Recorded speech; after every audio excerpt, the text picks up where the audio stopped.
I started my acting career in show business when I was only 18 years old. That was in 1982. I was at the time studying at FEU, taking up mass communications.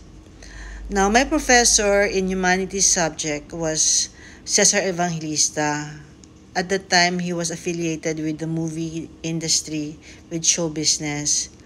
And I was so kikay at the time. I would always raise my hand every time there's a quiz, he has questions, and somehow I got his attention. So one day, he asked me, Iha, would you like to be a movie star?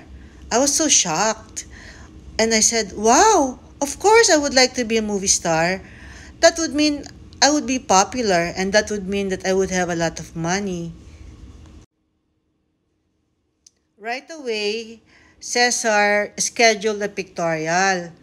So we had that pictorial, and the pictures were featured in a tabloid named Tempo. And the editor-in-chief in that tabloid was Nestor Cortero. And then I became the model of YKL. And my pictures were everywhere in posters. And Cesar introduced me to Roel Villacorta, who became my manager. And so my first project was Alakdang Bato with Lito Lapid, directed by Carlo Caparas. Carlo Caparas was the one who named me Melissa Mendez because my real name is Melissa Yap. So, yun, naging Melissa Mendez ako. My role in that movie was the sister of Donna Villa. After that, another movie came, and at that time, I became the leading lady of Rudy Fernandez.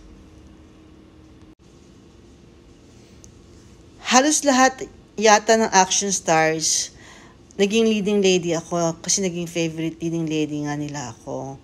And then pumasok ako sa Ana Luna kung saan ako yung si Emily na naging nanay ni Ana Luna. Kasama ko si Ricky Belmonte, si Ronnie Lazaro, si Lorraine Shuk, at saka marami pang ibang artista.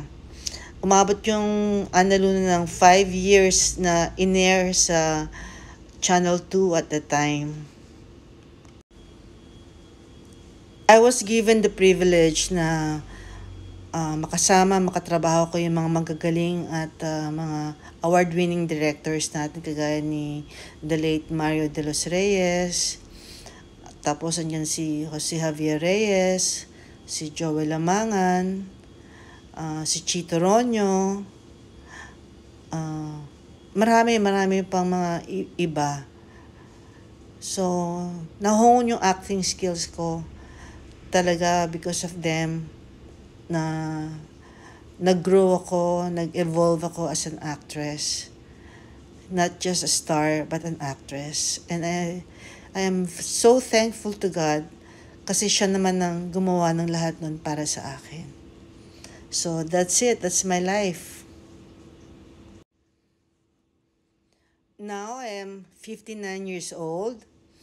I have my husband, Eric. I have my children, Denise, Cassie, and Alex, who are all independent now. I have my grandchildren, Danielle and Adam. I have my mom and my supportive family. So I can say that, yeah, I am content with my life. I am happy with my life, with the way it's going. And I just surrender everything to God. I know that the direction that He wants me to lead, to tread, is the right direction. And that's it. Thank you everyone for watching this story of mine. God bless.